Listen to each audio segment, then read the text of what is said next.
poner en pantalla Éxodo 17, verso 8 en adelante. Y vamos a leer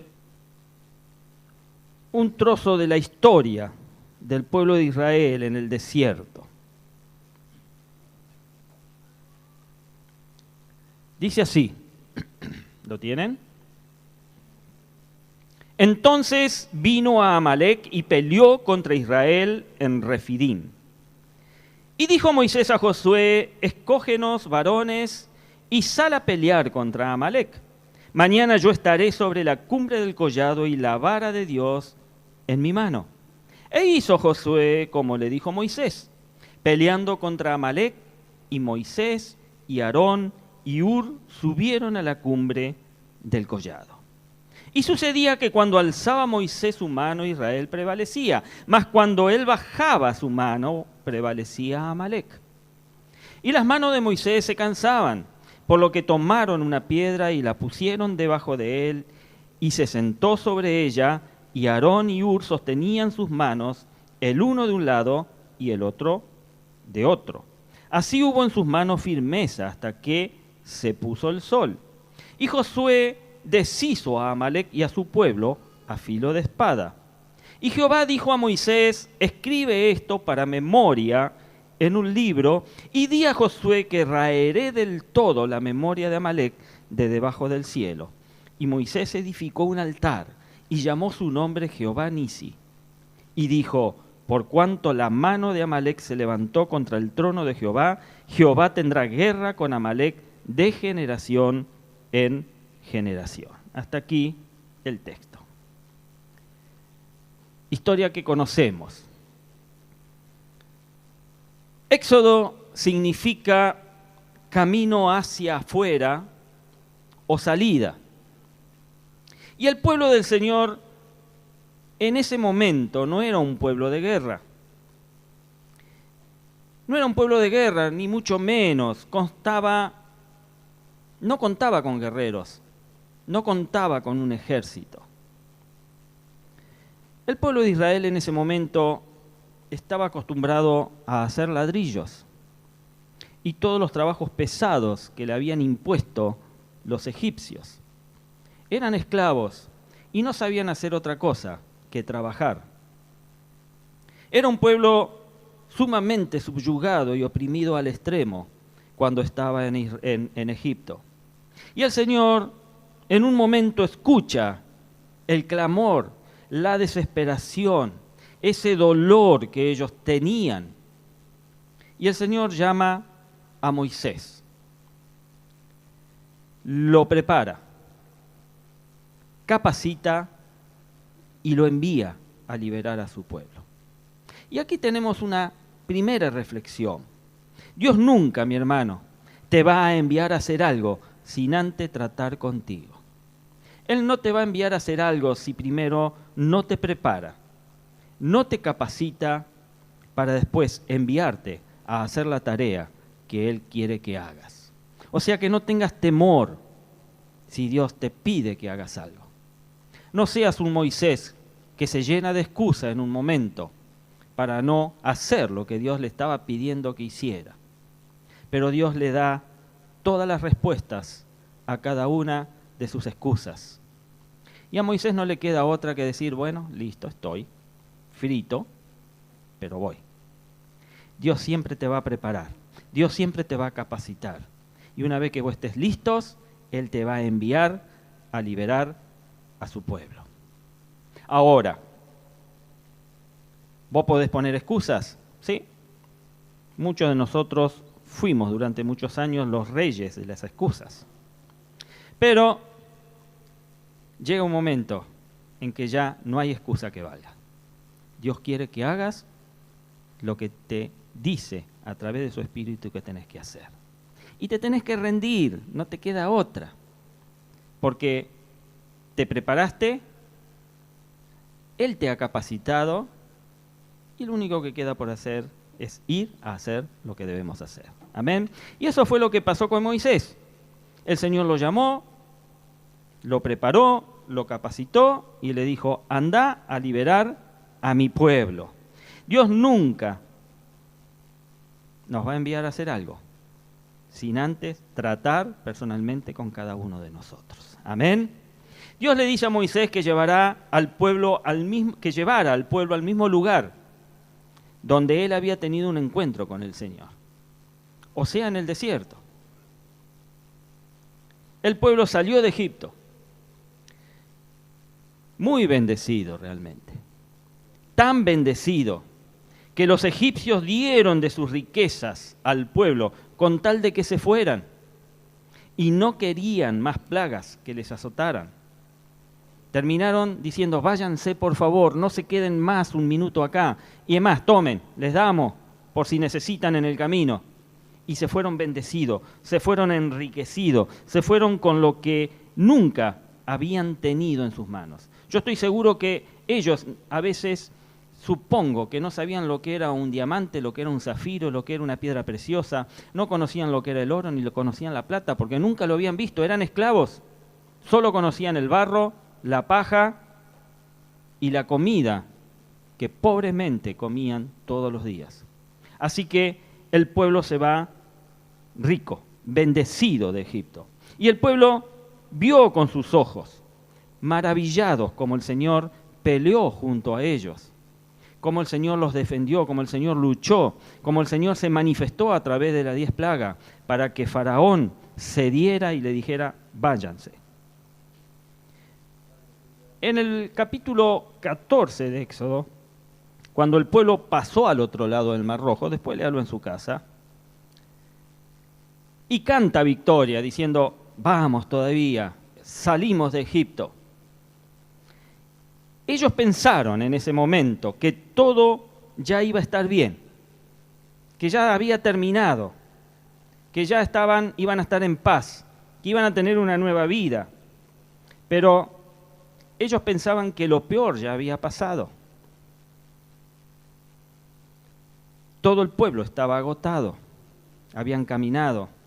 El estrés que le había producido encontrarse entre los egipcios y el Mar Rojo y no saber a dónde ir. Estaban cansados, tenían seguramente sus pies doloridos, llagados quizás, porque el desierto no es un camino fácil de recorrer, por el largo camino que habían hecho hasta el lugar en donde se encontraban ahora. Y el Señor en ese momento les da alimentos espirituales. ¿Qué le da el Señor? El maná, ¿sí? Ese maná del cielo que todas las mañanas ellos tenían que recoger en la medida justa que iban a consumir. Y ese maná representaba algo así como el desparasitador que debía limpiarlos. ¿Y de qué debía limpiarlos? Pues debía limpiarlos de toda la comida inmunda, de esa comida sacrificada a los miles de dioses que adoraban los egipcios. Pues Dios comienza a depurar a su pueblo, a desparasitarlo, para decirlo de alguna manera.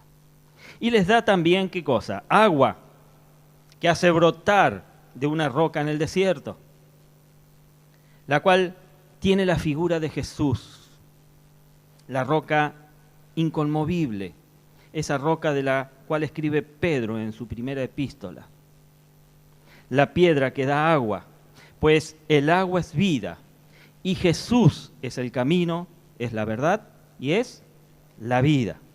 El agua también representa al Espíritu Santo, y ellos bebieron de esa agua. Fíjense cómo comienza un proceso en la vida del pueblo de purificación, de manifestaciones nuevas para cada uno de ellos. Pero el pueblo pronto se va a dar cuenta de que si bien habían tenido la victoria de poder salir de la esclavitud de los egipcios, iban a tener que luchar por sobrevivir, no solo al desierto, sino también a los habitantes que moraban en el desierto. Porque el desierto no estaba, valga la redundancia, desierto. Había moradores, tribus, pueblos que habitaban ese desierto y que por supuesto se iban a sentir invadidos por el pueblo de Israel. Y es así como sucede lo que acabamos de leer en el Éxodo 17. que lo acabamos de leer del 8 al 16. El Señor, saben una cosa, y yo sé que la saben, pero se las recuerdo por las dudas. El Señor ve desde la eternidad. Él ve el pasado, Él mira el presente y por supuesto que también Él está atento y ve el futuro. Ya el Señor sabía lo que le esperaba con este pueblo.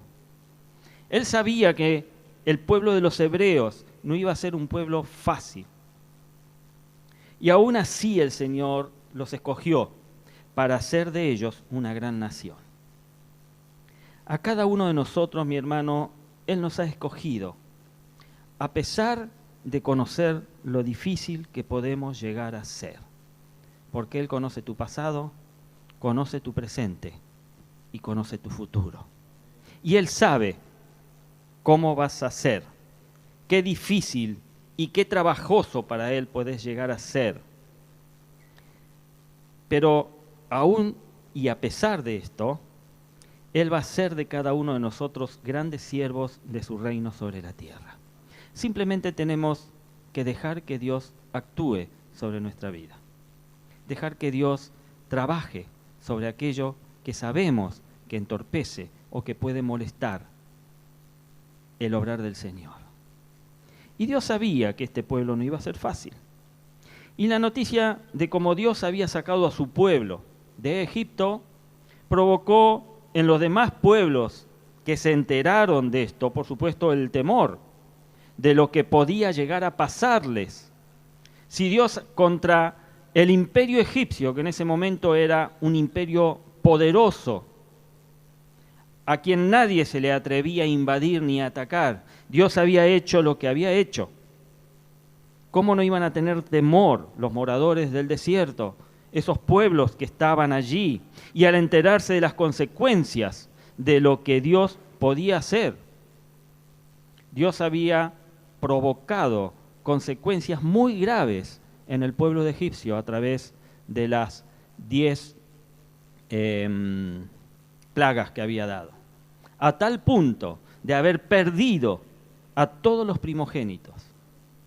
Entonces esto producía, por supuesto, mucho temor en aquellos pueblos que estaban en el desierto. Y el pueblo ahora tiene que cruzar, los hebreos tienen que cruzar el desierto. Y en su andar por el desierto se encuentran frente a la tierra de Amalec. Ahora, ¿quién era Amalec? Los amalecitas o amalequitas fueron un pueblo bíblico que en aquel tiempo habitó en Canaán, cuya historia se menciona en varios libros de la Biblia. Se menciona, por supuesto, en Génesis, en Éxodo, en Deuteronomio, en Jueces, en Primera Samuel y en Segunda Crónicas. O sea, vemos que al transcurrir y al pasar los años, estos amalecitas siempre provocaron problema y siempre estuvieron en guerra con el pueblo de Israel. Y a lo largo de su existencia, la Biblia los muestra como enemigos declarados acérrimos de los israelitas. A tal punto, mi hermano, pasa esto, que para los israelitas, los hebreos en ese momento, su exterminación se convirtió en asunto de Estado, pero también se convirtió en estatuto de corte divino. Dios iba a exterminarlos de la faz de la tierra. Porque Amalec representa traición. Amalec representa a un espíritu que se hace notar y que quiere imponerse y ataca sin piedad a aquellos que se sienten débiles y cansados, como estaba el pueblo de Israel en ese momento. Él ataca a los indefensos, como son los niños, como son los ancianos o las mujeres, que eran los que venían detrás de los hombres en toda esa caravana que se movía en el desierto, junto con las mulas, junto con las ovejas y toda bestia que traían. El espíritu de Amalec se opone al avance y al crecimiento. ataca a la mujer, cuya bajo figura se representa a la iglesia. Aquí, cuando dice que ataca a la mujer, en realidad está diciendo que ataca a la iglesia como esposa de Cristo. Ataca a los niños, que son el ministerio que la iglesia tiene dentro, y a los ancianos, que son los que representan los conocedores de la ley y de la doctrina. Los ancianos eran los responsables en aquel momento de aconsejar, de orientar al pueblo en cuanto al conocimiento divino que debían tener de Jehová y el propósito que Dios tenía para ese pueblo y las maravillas que Dios había hecho a los antepasados. Ellos eran los encargados de transmitir la historia del pueblo de Israel a generación tras generación. Y este espíritu se levanta contra la multiplicación del pueblo de Dios. Este espíritu representa la carnalidad y se esconde y está al acecho, esperando el momento exacto para atacar por la espalda a traición. Debemos estar atentos a esto. Y este espíritu tiene como fin acabar con lo espiritual del pueblo de Dios. Y hace una fuerte oposición al divino propósito de Dios. El espíritu de Amalek, mi hermano, ataca de una manera arrolladora. Ataca lo económico, ataca lo ministerial, ataca a la familia. Este espíritu opera como un ente de división. Y Amalek es maldito de Dios. Es un espíritu satánico que se levanta justo en el momento cuando va a ocurrir un cumplimiento. Cuando a vos, mi hermano, se te esté por cumplir alguna promesa de parte de Dios, este espíritu persigue trayendo consigo división, celos y contienda. El pueblo de Dios representa una amenaza para Amalek, porque ya el pueblo de Dios no sería cola sino cabeza, y este pueblo iba con el poderoso gigante arrasando todo a su paso. Eso era lo que hacía el pueblo de Israel. A este evento la Biblia lo ubica en una zona que se llama Refidim. Allí en donde el pueblo el hebreo tiene su primer guerra contra Amalek. Refidim significa lugar de prueba, lugar donde se dispersa, lugar de discusión, pero también significa lugar de la intercesión o monte donde se intercede. Moisés le dijo a Josué: escoge a hombres para que salgas a pelear contra Amalek. Yo voy a subir al monte. Y Moisés nos declara aquí una premisa espiritual. Y esta es que las guerras, mi hermano, contra los demonios se defiende en las alturas. Se definen en las alturas. Porque en el llano se pelea, pero en las alturas se ganan las guerras. Y allí fue Moisés.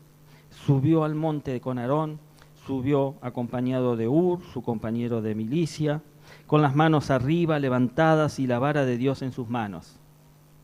Ahora, ¿qué representaba la vara de Dios en las manos de Moisés?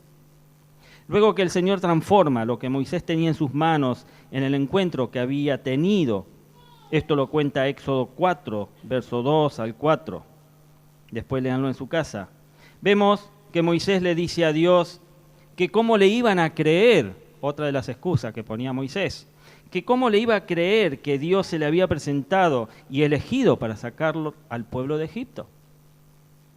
Dios le pregunta: ¿qué tienes en tus manos, Moisés? Y Moisés responde: una vara. Y Dios le dice: arrójala al suelo. Al arrojar la vara, ésta se convierte en una culebra. Y cuando vuelve a tomarla por la cola, se vuelve nuevamente en una vara. Esto es lo que relata Éxodo en el capítulo 4.